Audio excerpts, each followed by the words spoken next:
Assalamualaikum warahmatullahi taala wabarakatuh. Alhamdulillahirabbil wassalatu wassalamu ala asyrafil anbiya wal mursalin sayyidina Muhammadin wa ala alihi washabihi ajmain amma ba'du. Ya, kali ini saya akan mengingat pelajaran yang dulu saya pernah pelajari, bahkan pernah ya sebentar mengajari anak-anak ya, murid-murid. Mengapa saya ingat lagi tentang itu? Karena banyak yang menganggap bahwa aliran sesat, tauhid sesat. Yang saya maksud adalah paham Asy'ari itu katanya sesat seperti itu. Jadi saya nggak enak ini kalau nggak ikut ngomong juga tentang konsep Asy'ari, tauhid dalam Asy'ari yang kita kenal itu dengan sebutan Aqaid 50. Aqaid itu adalah kata jamak dari aqadah, mengikat. Aqadah yang itu aqidatan, jadi ikatan. Mengapa dikatakan sesat? Hanya ikatan keyakinan, i'tiqad atau akidatan itu ikatan, maksudnya keyakinan yang diikat dalam hati, seperti itu.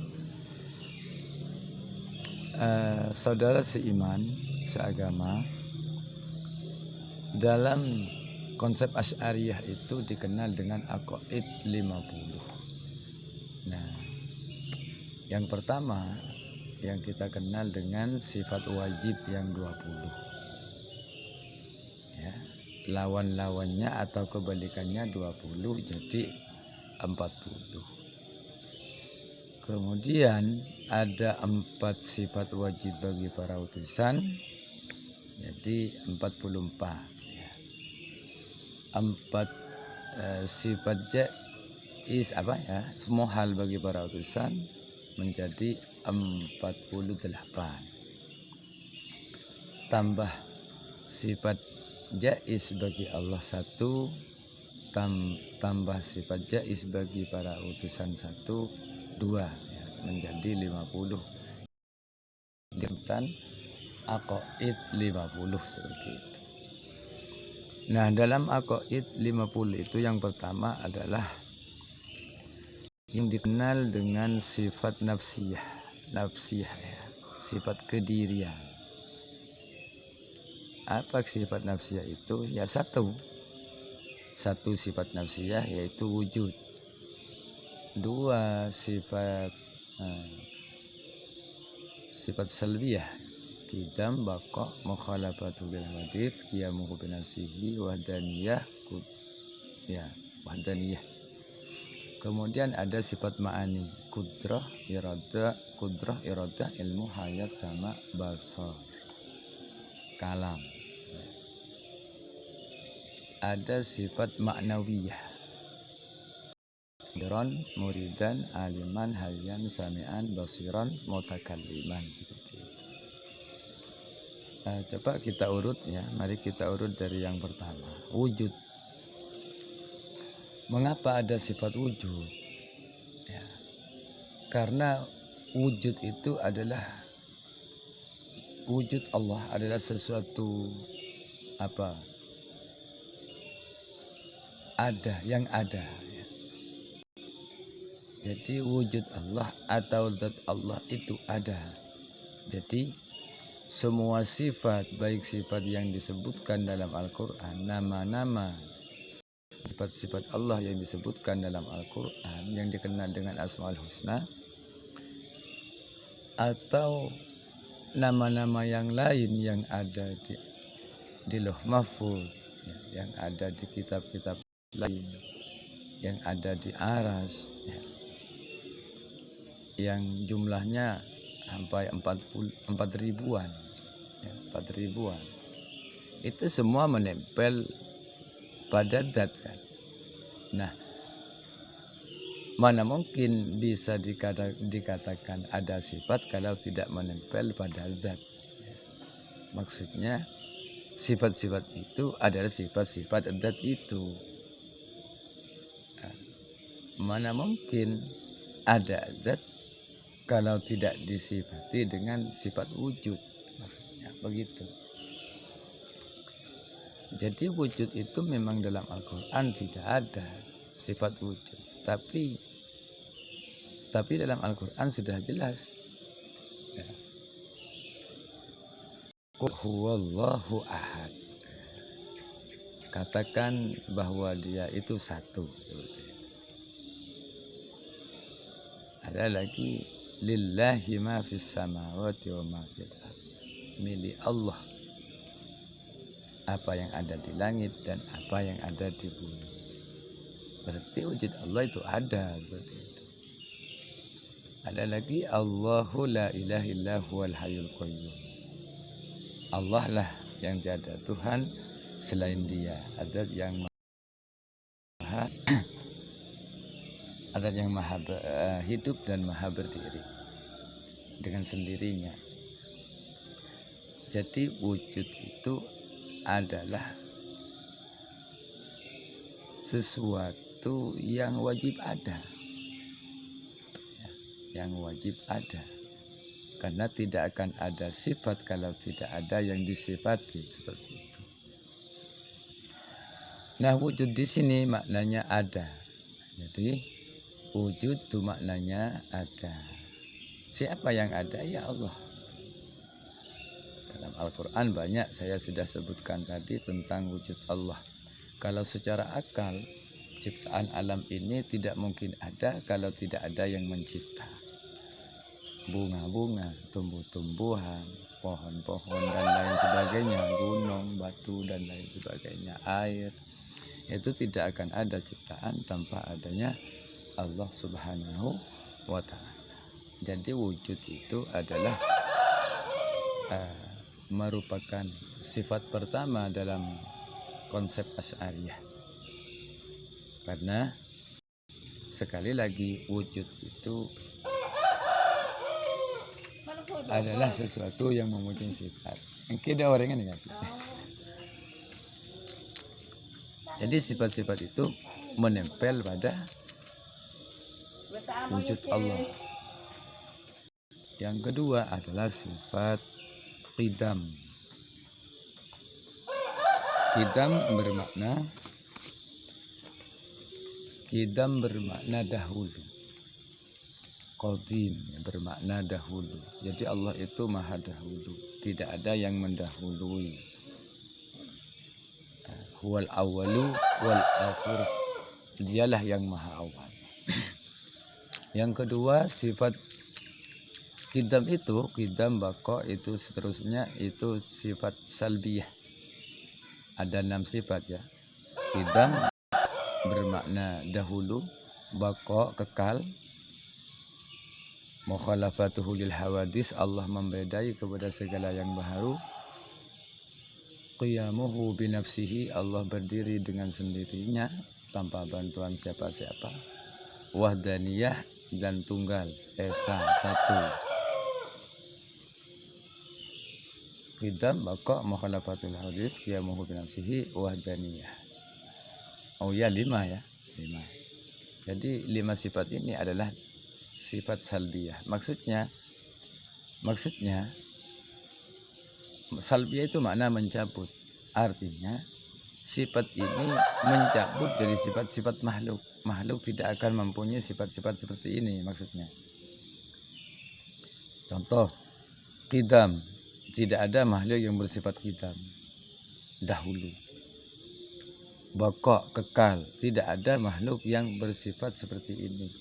Kekalnya makhluk itu ya, didahului oleh ketidakadaan, seperti itu. Oleh karena ini mencabut, saya maksud tadi salbiyah itu mencabut sifat-sifat ini dari makhluk. Mukhalafatuhu lil hawadis, tidak membedainya Allah kepada segala yang baru, ini juga bukan sifatnya makhluk. Qiyamuhu binafsihi, berdiri dengan sendirinya, ini juga tidak disifati makhluk. Wahdaniyah, tunggal, ini juga tidak disifati makhluk. Ya. Yang dimaksud di sini adalah wahdaniyah fil dzat, fil sifat, dan fil af'al, seperti itu. Enggak ada yang bersifat seperti itu. Oleh karena itu dinamakan sifat salbiyah. Ya. Wujud qidam baqa. Baqa artinya kekal. Dalam Al-Qur'an itu ada. Jadi walaupun dibid'ah-bid'ahin, disyirik-syirikan, dikafir-kafirkan, ternyata ada memang dalam Al-Qur'an dalilnya. Qidam. Baqa, ya, baqa. Dalam Al-Qur'an, wa yabqa wajhu rabbika dzul jalali wal ikram. Dan kekal zat Tuhanmu dzul jalali wal ikram, yang mempunyai keagungan dan kemuliaan. Jadi baqa itu ada dalilnya dalam Al-Qur'an. Nanti itu yang kekal hanya zat Allah. Yang lain selain Allah akan hancur, binasa, akan fana atau rusak. Mukhalafatuhu lil hawadis. Allah itu beda dengan segala yang baharu, yang tidak ada sepertinya. Dalam Al-Qur'an itu ada. Sifat ini mengambil dari Al-Qur'an. Laisa kamitslihi syai'un. Tidak ada yang serupa dengan Allah, seperti itu. Jadi semua sifat yang 20 itu ada semua di dalam Al-Qur'an. Ini kan karena sekedar meluruskan, karena banyak anggapan bahwa Asy'ari itu dianggap kafir seperti itu oleh teman-teman teman kita juga, karena dia sebagai muslim, tapi ilmunya bukan untuk membenarkan orang lain, tapi belajar ilmu hanya untuk menyalahkan orang lain, mencari kelemahan Islam, mencari kelemahan ulama, sehingga berani mengkafir-kafirkan ulama ahli sunnah wal jamaah. Selanjutnya baqa, mukhalafatul hawadits, qiyamuhu binafsihi. Qiyamuhu binafsihi, berdirinya Allah itu dengan sendirinya. Itu mengambil dari ayat Allahu la ilaha illa huwal hayyul qayyum. Allahu la ilaha illa huwa. Allah lah yang tiada Tuhan selain Dia. Al-Hayyu, Al-Zat yang maha hidup. Al-Qayyum, Al-Zat yang maha berdiri dengan sendirinya. Jadi Allah itu dalam mengatur kerajaannya, mengatur ciptaannya, mengatur makhluk-makhluknya, bukan hanya mengatur, dari sejak menciptakan tidak butuh Tuhan lain, tidak butuh bantuan orang lain, tidak butuh bantuan malaikat. Kok ada malaikat yang ditugaskan begini-begini? Itu sekedar hanya contoh hikmah, ya.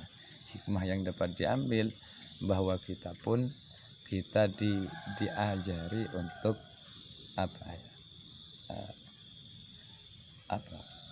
diajari untuk bersosial masyarakat, ya, mengatur kehidupan ini tidak mungkin diatur sendiri seperti itu, karena bukan Tuhan tanpa bantuan siapapun bisa. Jadi sifat yang kelima tadi, wujud kita, baqa, mukhalafatul hawadits, qiyamuhu binafsihi.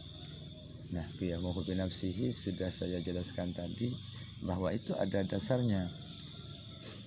Allah itu berdiri dengan sendirinya. Dalam Al-Qur'an, wallahu alladzi la ilaha illa huwal hayyul qayyum. Seperti itu. Kemudian seterusnya yang keenam,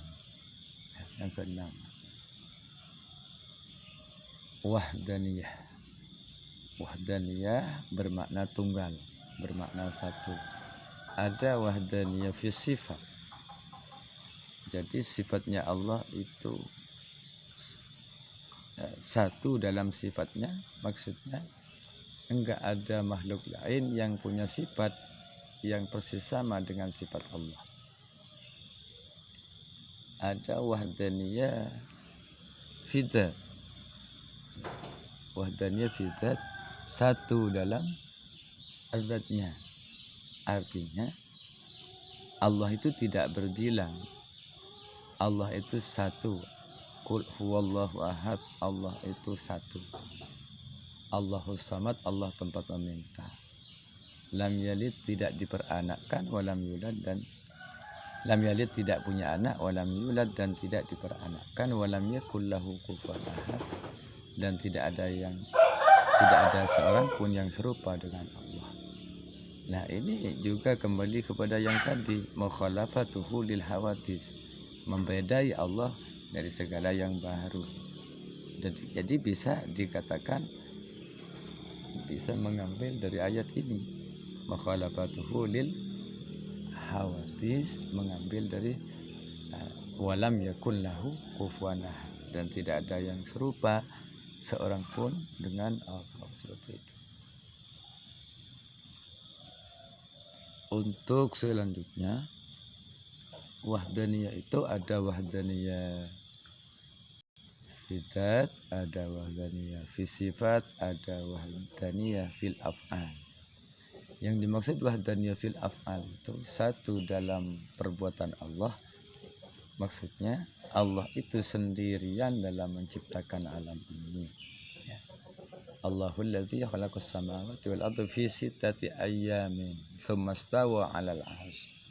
Jadi Allah lah yang menciptakan langit dan bumi ini fi sittati ayyamin, selama dalam masa 6 hari, seperti itu. Ya, 4 hari buminya, 2 hari langitnya. Insya Allah begitu saya mendapatkan keterangan. Allahul ladzi khalaqas samawati wal arda fi sittati ayyamin tsumma stawa 'alal 'arsy. Kemudian Allah itu bersemayam di atas aras. Maksudnya bersemayam bukan Allah itu duduk, tidur, istirahat, bukan. Untuk apa Allah istirahat di suatu tempat? Karena Allah itu yang menciptakan tempat. Ya, aras itu kan ciptaan Allah. Jadi Allah nggak butuh kepada tempat, karena Allah itu bukan materi, ya, bukan makhluk. Kalau makhluk butuh pada tempat. Contoh, saya duduk di atas tikar, di atas kursi, ya, di atas dipan, di atas singgasana. Itu kalau makhluk. Kalau bukan makhluk, tidak butuh kepada tempat, seperti itu. Jadi yang dimaksud istawa itu adalah menguasai. Istawa itu menguasai, bukan duduk, karena Allah itu tidak berbentuk tubuh. Kalau masih berbentuk tubuh atau masih ada sepertinya, itu bukan Allah, ya. Itu adalah hayalan-hayalan kita. Jadi yang mensifati Allah dengan sifat-sifat yang rendah, dengan sifat-sifat makhluk, terkadang ada gambaran dalam akal pikiran, ya, dalam benak kita ada tergambar, itu adalah gangguan-gangguan setan, goresan-goresan setan yang sengaja digoreskan oleh setan, seperti itu. Jadi Allah itu lain dari itu, ya, mukhalafatuhu lil hawadis, membedai Allah dari segala yang baru. Inilah sifat salbiyah dan sifat nafsiyah, ya. Yang pertama itu tadi sifat nafsiyah. Wujud itu sifat nafsiyah, sifat kedirian Allah. Jadi segala sifat itu melekat pada wujud Allah, seperti itu. Yang dimaksud wujud adalah wujudullah, adanya Allah. Saya sudah jelaskan tadi, tidak mungkin ada sifat kalau tidak ada yang disifati. Jadi segala sifat itu menempel kepada sifat wujud itu. Ya, wujudnya siapa? Ya, wujudnya Allah. Wong kita juga mempunyai sifat, ya, sifat pemarah, sifat pemaaf misalnya, atau sifat pemurah. Masa ada orang yang disifati, ada sifat pemurah kalau tidak ada yang disifati, seperti itu. Inilah sifat, 6 sifat, insya Allah pada selanjutnya, episode selanjutnya akan diteruskan dengan sifat-sifat yang ke-7 dan seterusnya. Sekian, wassalamualaikum warahmatullahi wabarakatuh.